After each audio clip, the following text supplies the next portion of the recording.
bonsoir et bienvenue sur ce live du 20 janvier 2021, voilà.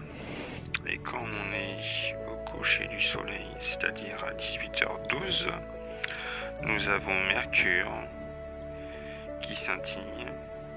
Après, il faut avancer un petit peu dans le temps. On va dire que exactement 18h38, vous avez Mercure qui scintille, une étoile à ras l'horizon. Ah, c'est pas une étoile, ça on l'aperçoit comme une étoile, mais c'est une planète. Et elle scintille vraiment.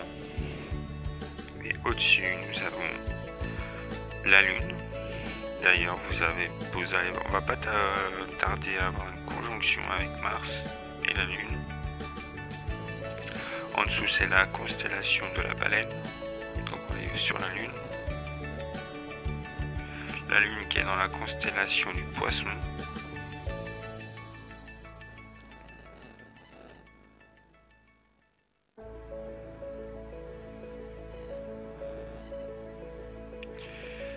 Et là, la Lune commence à bien se dévoiler. On a affaire à un beau spectacle, malheureusement il est en virtuel. En réel, c'est pas possible, parce qu'il fait mauvais. Et puis parce qu'après, il y a le couvre-feu, donc c'est pas évident. Mais c'est splendide.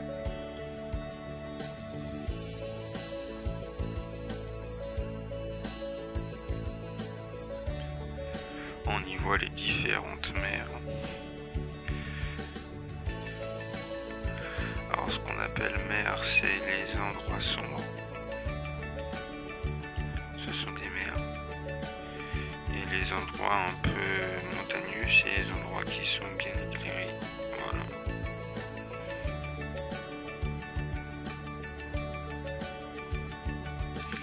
Différents cratères que vous voyez, je peux bien zoomer.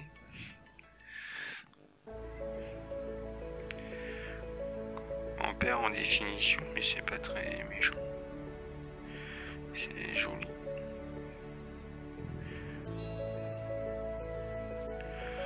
Voilà pour la Lune. Ensuite, comme je vous ai dit, on a Mars et à côté et en bas, on a Uranus, comme vous pouvez le voir. Ils sont vraiment proches là.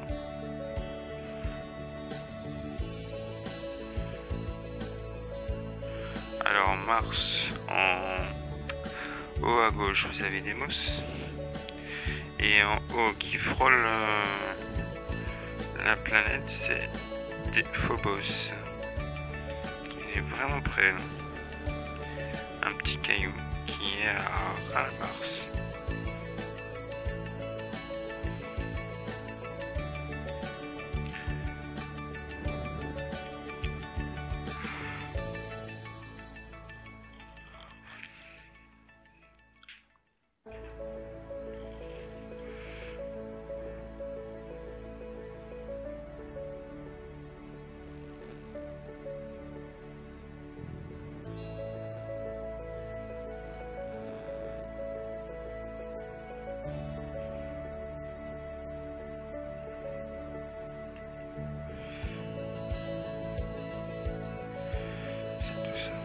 Magnifique.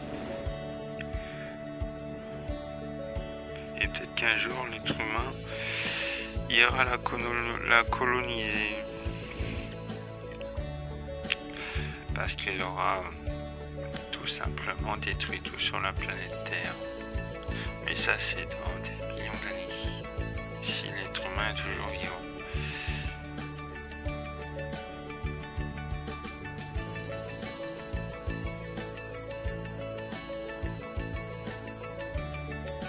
Cette magnifique planète, et il y a des millions d'années elle était comme la Terre, il y avait de l'eau dessus,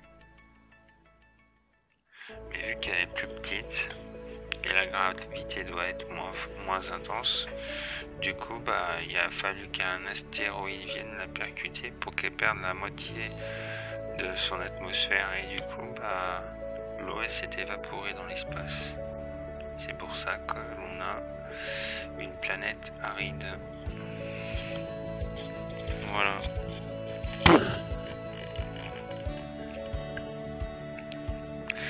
Mais après, c'est pas impossible de la terraformer pour en faire une planète bleue.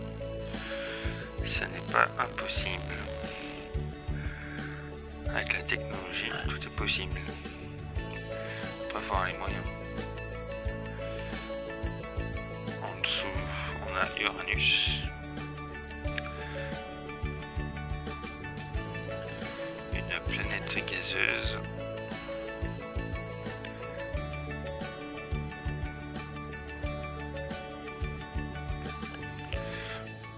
Quand on zoome bien autour de cette planète, nous avons comme satellite naturel Rosalind, Cordelia, Desdemone et Portia.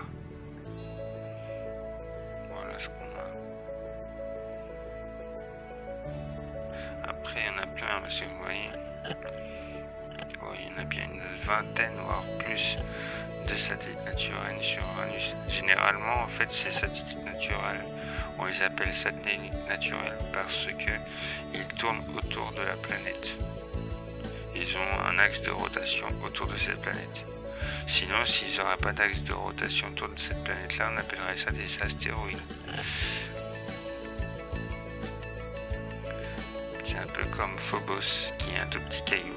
Mais comme il tourne autour de la planète Mars, et ben c'est un satellite naturel. Voilà pour... Vous voyez que on a quand même à 19-20 heures, on a la Lune à observer, Uranus, Mars, ça fait notre satellite naturel de la Terre, plus de planètes à observer, c'est pas mal. Toujours dans la constellation du Taureau, les Pléiades.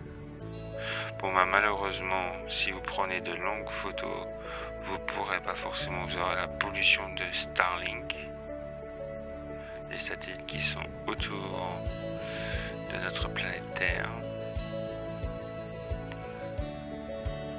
Mais bon. La belle Pléiade.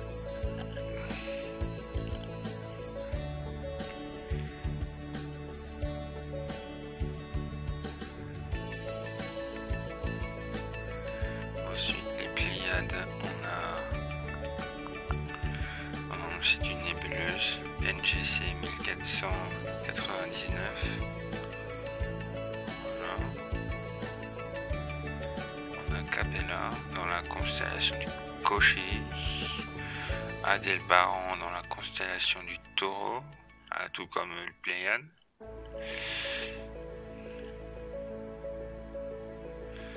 On a NGC 1647.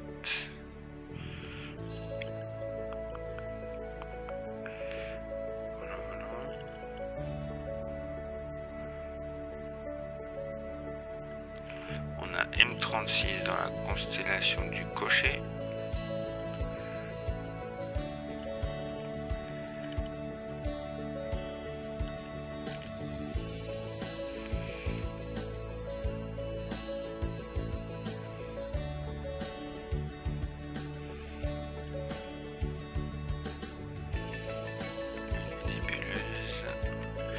TYC 2416-541-1.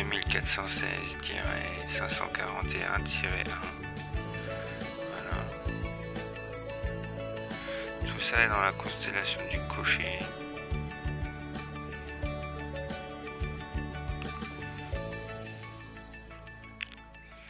Le Lynx. Dans le Lynx, il y a plus de satellites.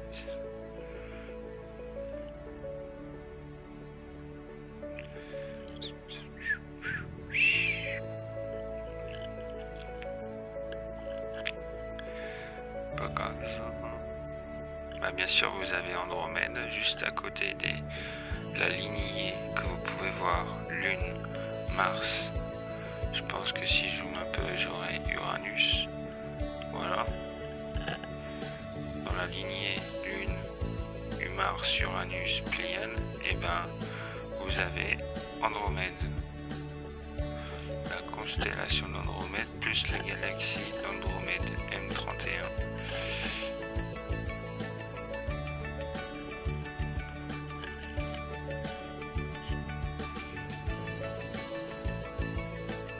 Et bien sûr, à côté, vous avez deux autres galaxies à gauche et à droite. M32 plus M110.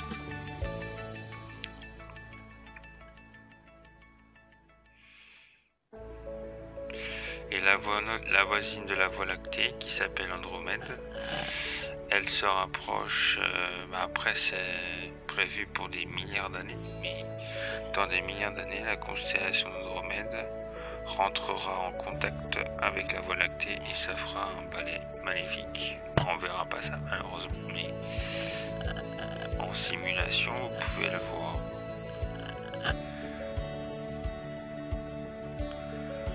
Voilà.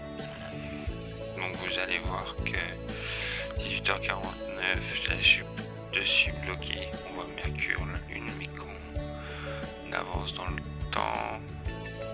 C'est pour ça que je dis tout le temps d'observer Mercure avant, parce que c'est vraiment un laps de temps très court, parce qu'après vous avez le temps de 19 jusqu'à 1h du matin, ouais, même 1h du matin, vous pouvez observer Lune, Mars, Uranus, les Pléiades.